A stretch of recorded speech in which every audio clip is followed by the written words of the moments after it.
Barakatah Yahweh, Barakatah Yahawashi, Bahasham, Rakahakwadash, Barakatum. First and foremost, I want to give all praises, glory, and infinite honors to Yahweh, Bahasham, Yahawashi. Double honors to the apostles and elders, a great millstone who rule and teach well. And peace and salutations to you sincere Akim out there, pushing this word in truth and sincerity to the four corners of the globe. May you brothers endure unto the end. This is the brother Ra'aya coming at you with another lesson, and I'm going to start it off with an article from RT.com titled, Russia's Nuclear Potential Frightening. Everything possible must be done to prevent the use of atomic weapons, the former German chancellor has said.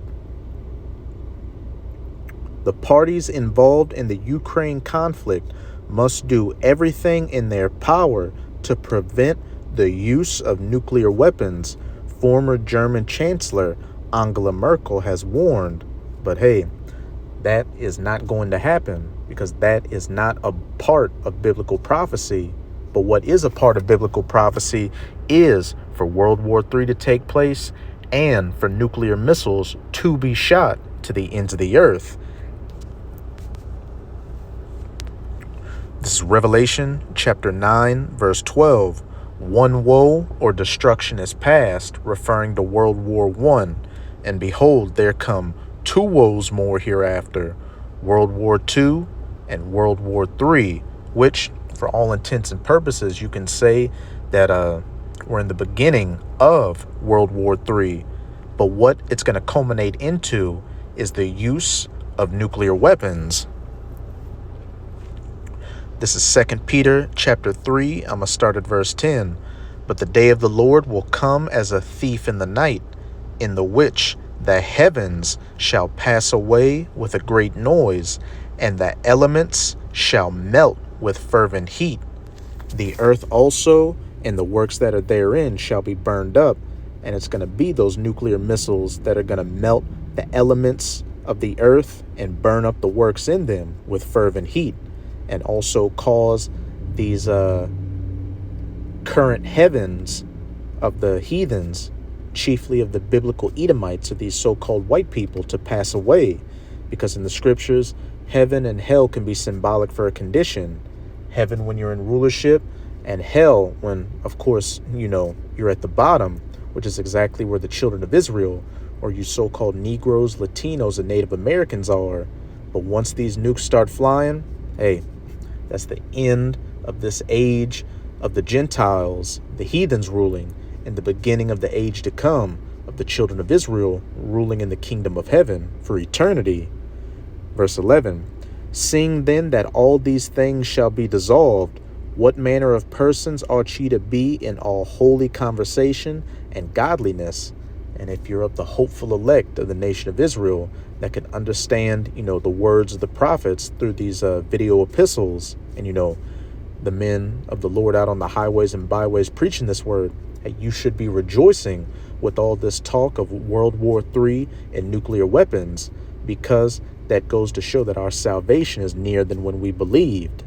Verse 12, looking for and hastening for these things to come to pass, the coming of the day of the Most High, wherein the heavens being on fire shall be dissolved, and the elements shall melt with fervent heat. So, to Angela Merkel out there, and to any of you other people that are trying to stop World War III or the use of nuclear weapons, you're fighting the ultimate losing battle. And the only thing you can hope for is that, for one, you're an Israelite, and for two, you can understand the words of the prophets, because if that's not the case, hey, then you better start investing in some sunscreen. But this is Habakkuk chapter 2.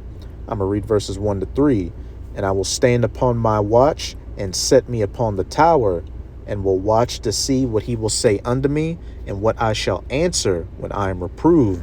And that's exactly what the men of the Lord are doing, standing upon their spiritual watch, watching the news and filtering it through the scriptures to go out and preach this word to the hopeful elect.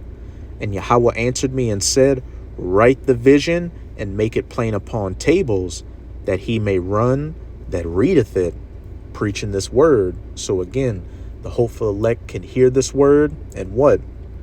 Do whatever they can to get right with their power, Yahweh Bahashem Yahweh Shai, so they can be saved from this nuclear fire.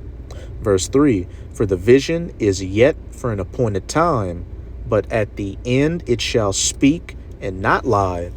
And we're seeing, these last few biblical prophecies before the kingdom of heaven in the process of coming to their fulfillment. So what does that mean? We're at the end where they're beginning to speak. We're in that appointed time. Though it tarry, wait for it, because it will surely come. It will not tarry. You've had a lot of people, especially since the Cold War ended in a dud, being like, look, we've gone through this fear before, hearing that Russia and America were going to destroy each other with nuclear weapons. Well, hey, that wasn't the appointed time. But we are in that appointed time right now. And Russia and America, again, are going to be the two main combatants that are going to go against each other during World War III. And Russia is going to overcome the United States of America along with her allies and even America's own allies who are going to betray her in that final hour and ally themselves with Russia to shoot nuclear missiles onto the United States of America, turning it into the biblical lake of fire from sea to shining sea, and then a desolate, uninhabitable wasteland afterwards. Now I'm going to go into some other articles showing that Russia, is being prepared by the Most High to fulfill that prophetic biblical role. This is my second article on Newsweek.com. Putin ally claims Russia's new nuclear missile is impossible to shoot down. Russia's newly battle-tested missile is impervious to Western air defenses and can reach European capitals within minutes, former President Dmitry Medvedev has claimed. Europe is wondering what damage the system can cause if the heads are nuclear, whether it is possible to shoot down these missiles, and how quickly the missiles will reach the capitals of the old world, Medvedev posted to Telegram on Sunday. The answer is, the damage is unacceptable, it is impossible to shoot down with modern means, and we are talking about minutes. I'll read this paragraph. Bomb shelters will not help you, Medvedev said on Sunday. So the only hope is that kind Russia will warn about launches in advance. Therefore, it is better to stop supporting the war. But even if they were to give an advance, it wouldn't matter because, he's writing that claim that these missile defense systems won't be able to stop these nuclear missiles. This is Joel chapter 2. I'm going to read verses 1 to 8. Blow ye the trumpet in Zion, and sound an alarm in my holy mountain. Let all the inhabitants of the land tremble, for the day of Yahweh cometh, for it is nigh at hand. A day of darkness and of gloominess, a day of clouds and of thick darkness, as the morning spread upon the mountains. A great people and a strong, speaking about those nuclear missiles. There hath not been ever the like, because they came about very recently, beginning with those atomic bombs dropped on Nagasaki and Hiroshima during World War II. The second woe, neither shall be any more after it, even to the years of many generations. Because when these nations go to shoot those missiles, every single one is going to be fired. And then after the dust settles, Yahweh Shai, the Son of the Most High, whom the world ignorantly refers to as so-called Jesus, along with the 144,000 of the elect of the nation of Israel, are going to begin enslaving you surviving heathens. And Abaratazam of that number, we're never going to allow you to build weapons of war anymore. A fire devoureth before them, that warhead at the front of the missile, and behind them a flame burneth, the rocket booster at the back. The land is as the Garden of Eden before them. You've got cities, parks, forests, people, and behind them a desolate wilderness, Mad Max or Fallout, Yeah, and nothing shall escape them. The appearance of them is as the appearance of horses, and as horsemen so shall they run.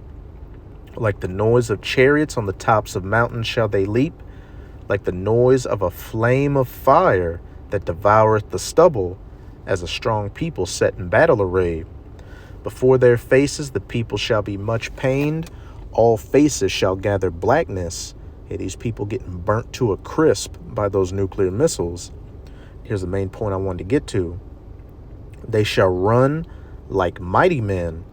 They shall climb the wall like men of war, and they shall march everyone on his ways, and they shall not break their ranks. The spirit of Yahweh Bahashem Yahweh Shai is going to be on those missiles, guiding them to their targets. And also, neither shall one thrust another. They shall walk everyone in his path, and when they fall upon the sword, they shall not be wounded. And that sword is speaking of those anti-missile defense systems, which, hey, the Most High has put the mind on these scientists in Russia to create these missiles that can get past those defense systems. And then also, the spirit of Yahweh Bahashem Yahweh Shai is going to be on those anti-missile defense systems to fail as well, to just make America that much easier of a target.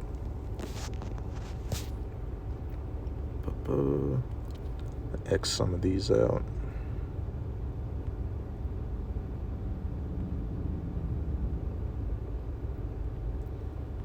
I'm going to go to another article on Newsweek.com. Russia's deployment of Satan II missiles to active duty ongoing, official says. So Russia is, starting to field these hypersonic nuclear capable missiles. And then you've got the big boys, such as the Sarmat or Satan II intercontinental ballistic missile.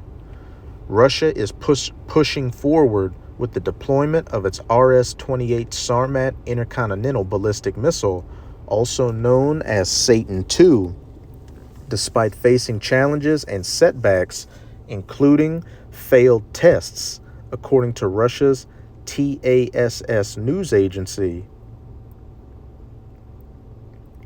Sergei Karakev, commander of the Strategic Missile Forces, confirmed in an article on Thursday that the deployment of the silo-based Sarmat missile system is proceeding, marking a critical step in modernizing Russia's nuclear arsenal.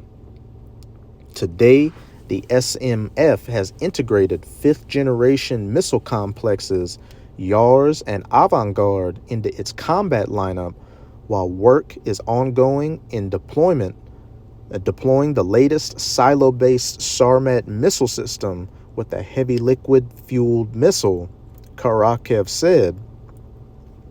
That's it with that article. But hey, just further showing that the Most High is putting those hooks into the jaws of Gog, or Russia, as it says in Ezekiel 38, and turning them back into that old confrontational Soviet Union spirit, getting them ready, hey, to turn them keys and shoot them missiles this time, to turn that Cold War into a hot war. But now I'm going to go to my last article on Newsweek.com. Nuclear bomb map shows impact of Russian weapons on major U.S. cities. And like I've been saying throughout the video, the two main combatants is going to be America and Russia. And Russia is going to be the main nation to lead in shooting these nukes onto America. And America is going to be that main target. As global tensions escalate amid threats of nuclear war from Russian President Vladimir Putin, Newsweek has looked at the impact of a Russian nuclear weapon on various U.S. cities and their surroundings. In September, Putin lowered the threshold of nuclear weapon use by saying Russia would consider the possibility of using nuclear weapons when receiving reliable information about a massive launch of means of aerospace attack and their crossing of our state border.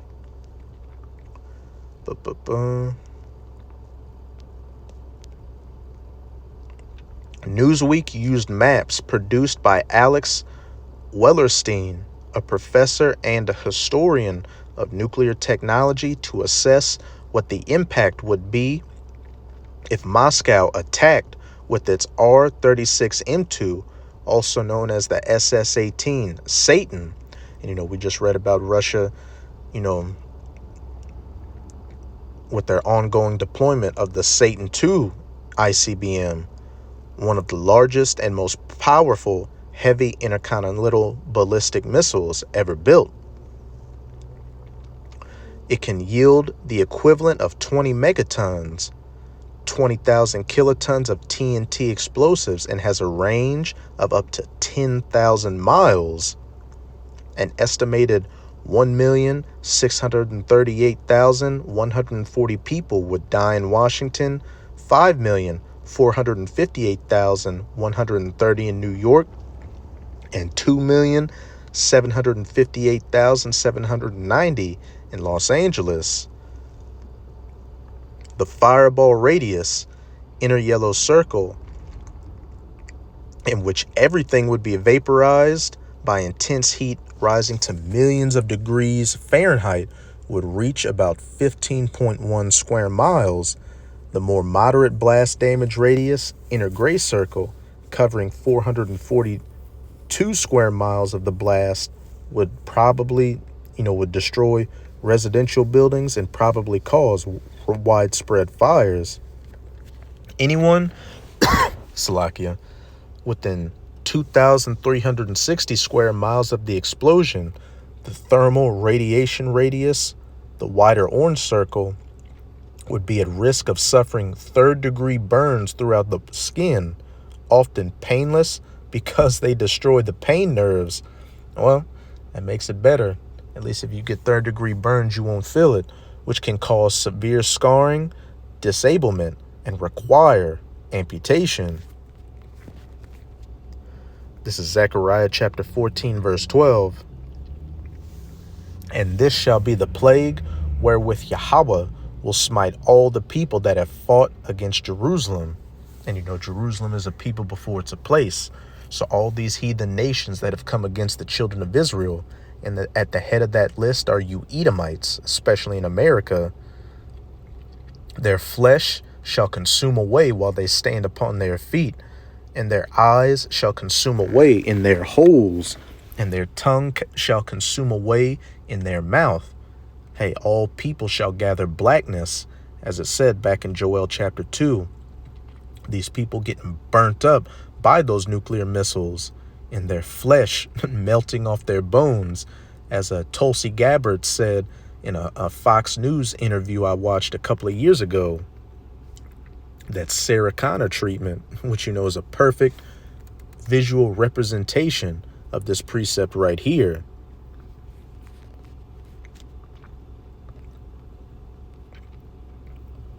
And I'm gonna read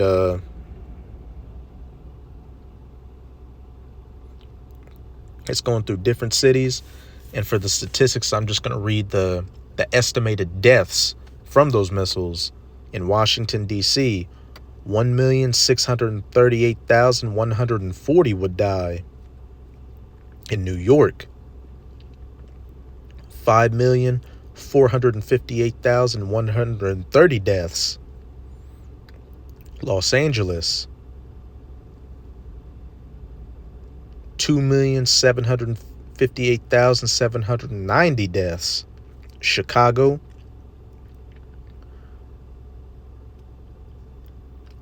1,991,320 deaths. Houston,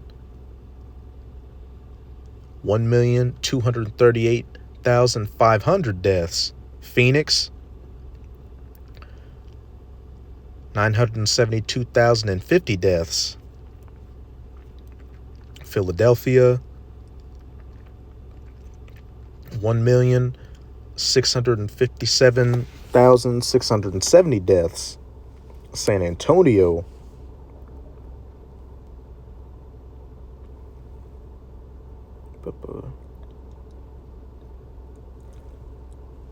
$761,840 deaths. San Diego, 968,640 deaths. Dallas, 1,045,700 deaths. Hey, but they're also trying to say that, look, there would be some survivors in the event of nuclear strikes on these different cities in the United States of America. But hey, just like Angela Merkel's, hopes to avert nuclear war involving Russia are futile. Hey, it's futile to believe that anybody outside of the elect of the nation of Israel in America are going to survive this nuclear strike when it happens. Everybody is going to get wiped off the face of the earth along with, America. But now I'm going to close it out in Isaiah chapter 13. I'm going to start at verse 17. And it says, Babylon will fall to the Medes.